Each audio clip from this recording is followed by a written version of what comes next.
Amis auditeurs, bonsoir. Téléspectateurs aussi, parce que nous allons faire passer ce message et à la télé et à la radio NECOF. Tout droit vers le dialogue et transition sans Kabila. Chadari, nouvel interlocuteur de la Kabylie. Est-ce vrai ou faux? Tout ce qu'on raconte, parfois c'est vrai, parfois c'est faux. L'obtention de l'abdication de Joseph Kabila le 8 août dernier n'était que la première phase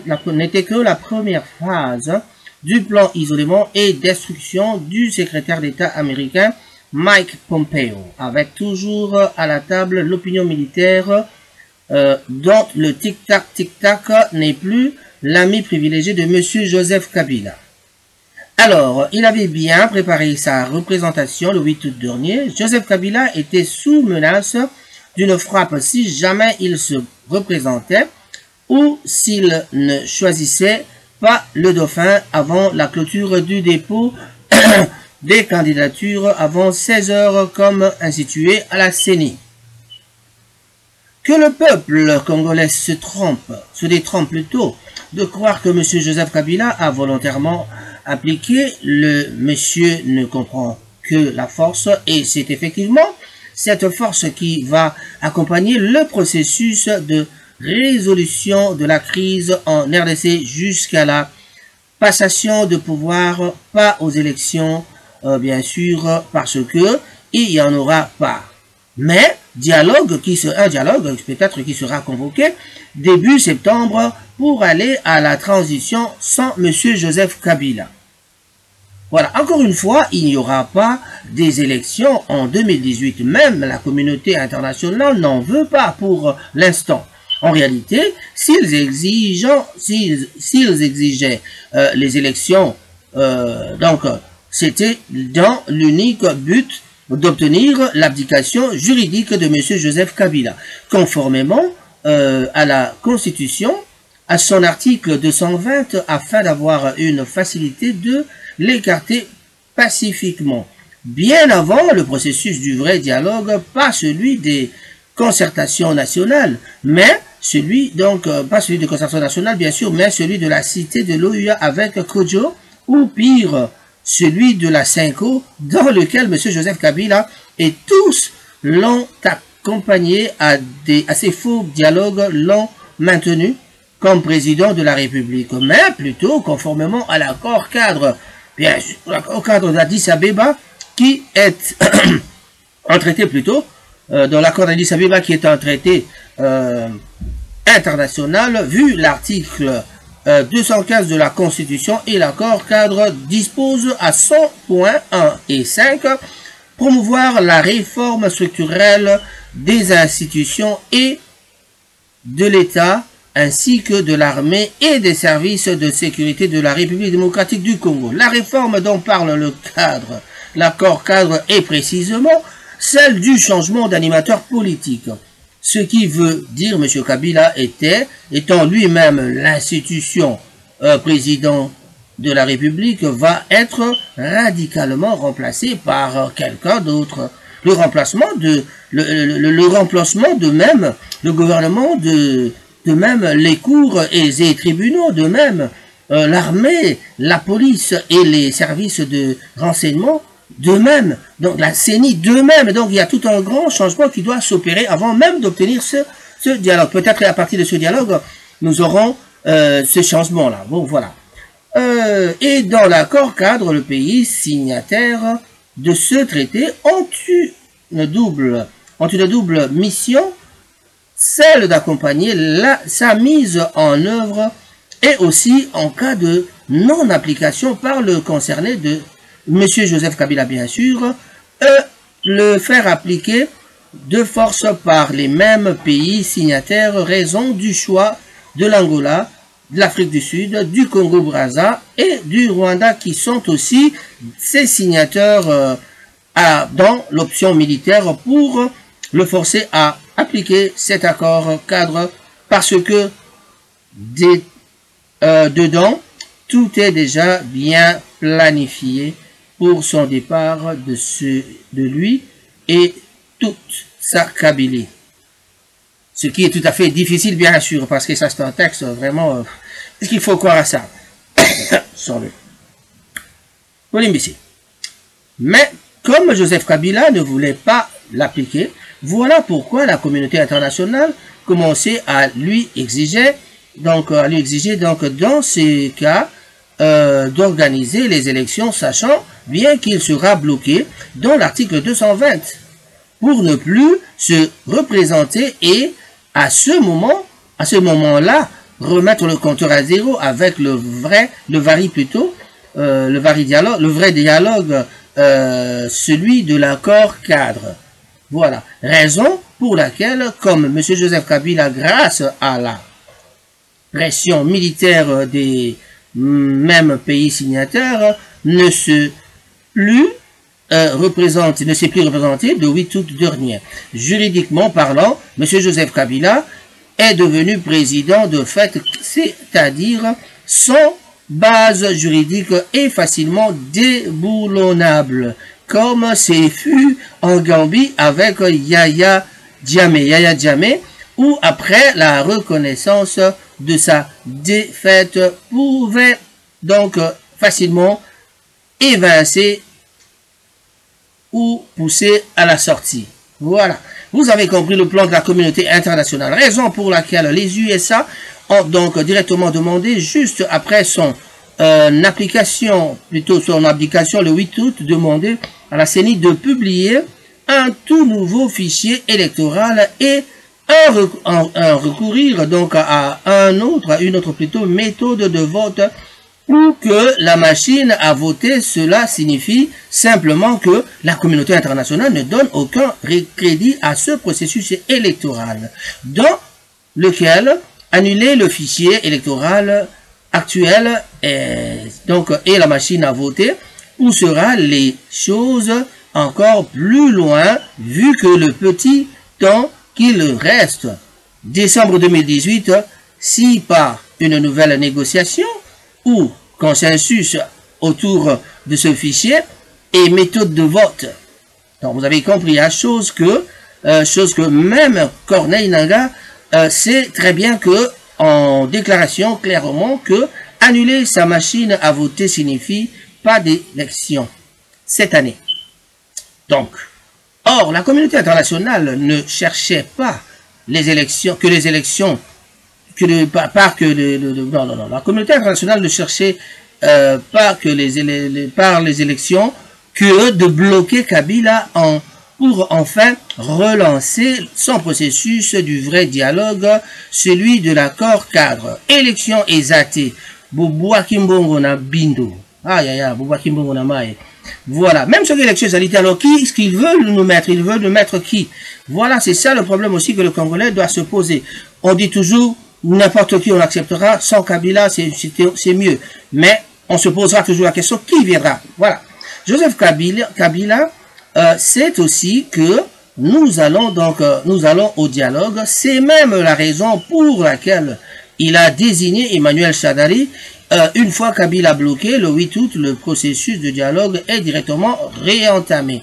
Le président sud-africain Cyril Ramaphosa n'est pas n'importe quel homme.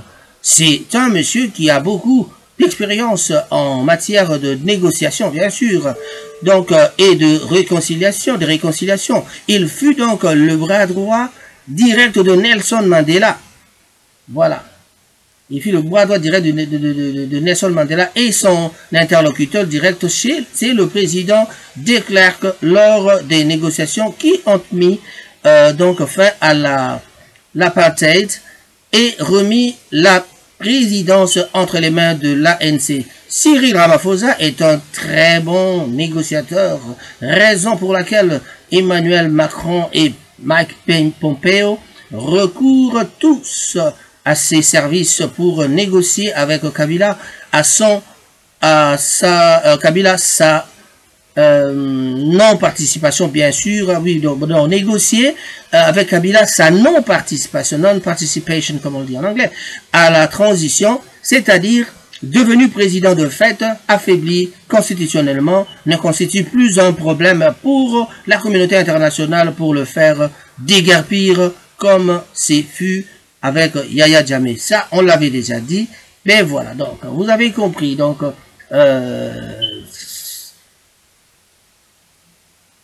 Donc, en tête, à tête avec Kabila, le président sud-africain lui a d'abord félicité pour son acte de courage de renoncer à se maintenir, et lui a directement dit qu'il devait désormais laisser la communauté internationale de décider pour la suite de la situation politique en République démocratique du Congo, notamment pour les élections qui n'auront pas lieu bien sûr, car toute la communauté internationale et les organisations régionales tiennent plutôt à une transition pacifique où tout devra être refait, mais pour l'intérêt de tous et de la communauté internationale et les organisations régionales, ainsi que pour le bien du peuple congolais, que M. Joseph Kabila ne participe pas à cette transition, qu'il coopère plutôt avec lui, Cyril Ramaphosa, bien sûr, pour une sortie heureuse en acceptant le nouveau cahier de charges qui lui sera présenté ce mardi 14 août au sommet des chefs d'État des Grands Lacs pour adopter la nouvelle voie de sortie de crise, à savoir le dialogue et la transition. Voilà, donc ça c'était un plan qui a été établi depuis que vous avez vu M. Kabila partir en Angola avec la réunion de la SADC. Devenu président de fait, il y a facilité de le faire évincer. Kabila a, car protégé par aucune base juridique, donc la problématique de l'article 70 et de l'article 70, donc mal interprété par la Kabylie, disant qu'il reste jusqu'à l'élection du nouveau président. C'est exactement ça qui pousse la communauté internationale, sachant aussi qu'il n'y aura pas des élections, donc pour le remplacer désormais par la voie du dialogue, pour trouver son remplaçant, comme ce fut en Haïti avec le président Martelly. Les fondamentaux de ce dialogue sont ceux qui ont été discutés à ce sommet à Luanda. Raison pour laquelle Cyril Ramaphosa doit obtenir la non-participation de Kabila à cette dialogue, de manière que le dialogue ne soit pas qu'une rencontre de passation de pouvoir avec celui qui sortira le président de la transition, bien sûr celui qui sortira président de la transition, mais bien entendu avec l'option militaire sur la table, car la chose que Kabila comprend le mieux. Car c'est la chose que Kabila comprend le mieux. Chers amis téléspectateurs, vous avez bien compris, amis internautes. Donc ça c'était le plan qui a été dressé en Afrique du Sud avec le président Ramaphosa et tout le SADC qui avait où ce que Kabila était, monsieur le président Joseph Kabila Kabange était invité, et de là vous avez compris bien sûr que Kabila a bel et bien respecté, et donc il va pas se représenter aux élections, et voilà, tout est fait. On attend voir la suite parce que il y a bien sûr l'opposition qui prévoit beaucoup de manifestations en vogue qui viendront pour pouvoir essayer de contrer Kabila à ne pas vraiment se représenter, ou même à truquer un peu juste après.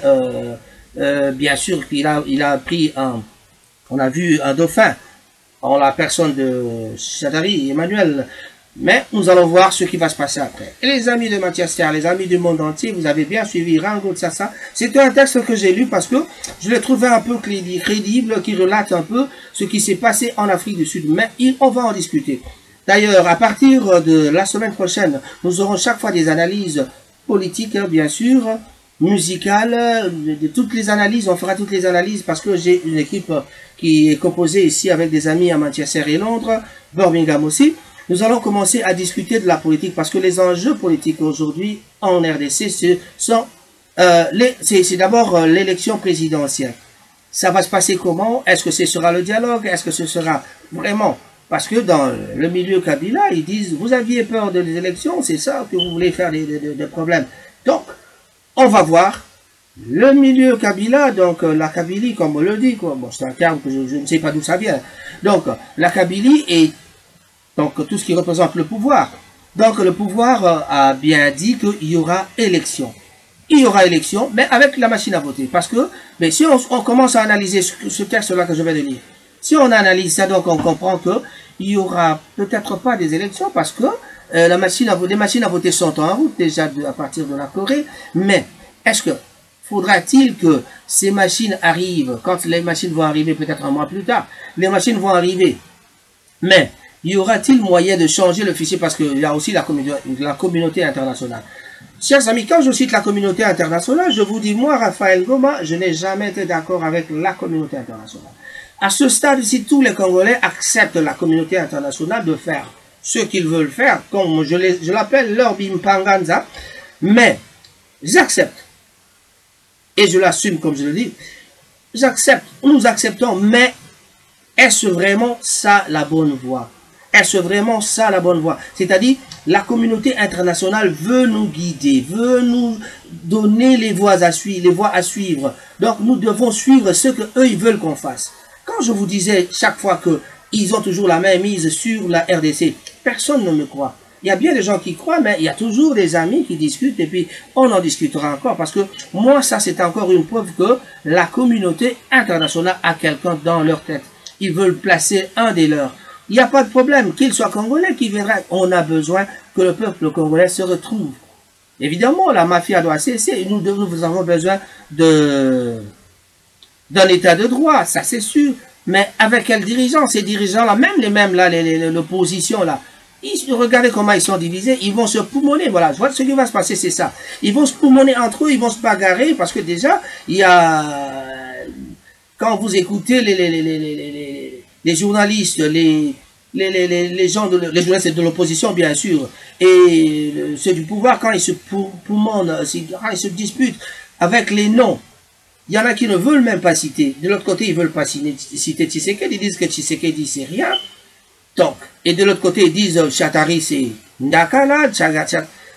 Mes chers amis, compatriotes congolais, nous sommes dans un cercle où pour sortir de ce cercle-là, il faut que vraiment le Congolais ouvre ses yeux grandement, ses yeux, parce que ils sont en train de nous diriger comme d'habitude. Ils veulent encore placer un des leurs. Voilà. J'ai suivi quelqu'un de MLC qui disait Bolinga Bolingate, Bemba président de la République. Voilà. Donc, ils sont un peu sûrs d'eux-mêmes. On a vu Bemba serein, on lui a même posé la question. Des collègues avaient posé la même question. Beaucoup de gens même se sont posé la question. Donc, moi aussi, je me la pose. Je me suis dit, mais il a été trop serein. Qu'est-ce qui se passe? Qu'est-ce qui se trame? On lui avait même posé la question de savoir s'il n'y avait pas de contact avant avec le pouvoir. Donc, ce n'est peut-être pas avec le pouvoir, c'est la communauté internationale. Parce que, donc, je crois qu'il s'appelle Timothée, M. Timothée, qui est passé dans une émission, il a dit, Bolingate Bemba président. Et avec cette assurance, une assurance là, quand tu le vois parler, cette assurance là montre qu'il y a bien eu quelque chose, des négociations quelque part.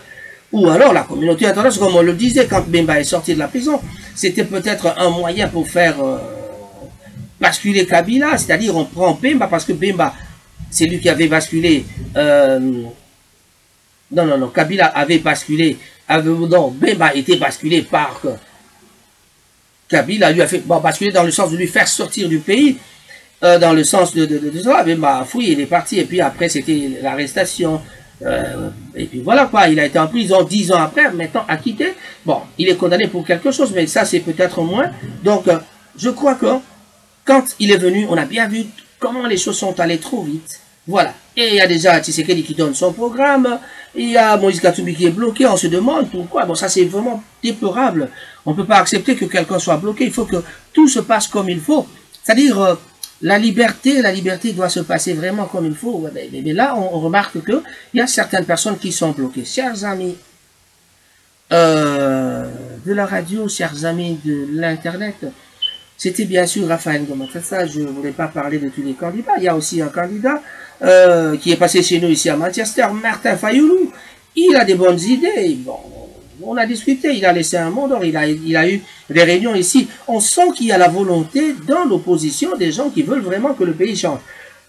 On prend Martin Fayulu, on prend Tshisekedi, on prend Bemba, Jean-Pierre, donc voilà. Et tous ces gens-là, il y a aussi Francis Vemba. Moi, j'aimerais par exemple qu'on prenne un type comme Francis Vemba, qui est un millionnaire qui reste ici à côté, à Monaco, entre Monaco et Afrique. C'est quelqu'un peut-être qui n'a pas les mains sales. Prenez-nous un gars comme ça, mettez-lui à la présidence. Faites-lui entourer de vrais politologues, de vrais politiciens. Là, comme c'est quelqu'un qui a de l'argent, qui est bien assis, peut-être que le pays va bien marcher par rapport à d'autres personnes qui ont déjà été au pouvoir. Qu'est-ce qu'ils vont faire? Ils vont essayer de récupérer. Ils vont encore essayer de s'enrichir. Ils ont déjà été députés, ils ont déjà été comme ça. Donc, ils vont essayer de s'enrichir. Même celui qui n'a pas été, c'est ça, celui qui a l'argent, c'est mieux. Donc, on voit apparaître. Moi, en tout cas, mon candidat, ce sera peut-être un Francis Vemba. Bon, je n'influence pas les gens, mais ça, c'est la question dont on parle. Ibrahim Chako serait d'accord avec moi quand je parle de ça, tout ça. Donc, vous avez compris. Je suis congolais comme tout le monde, d'origine bien sûr.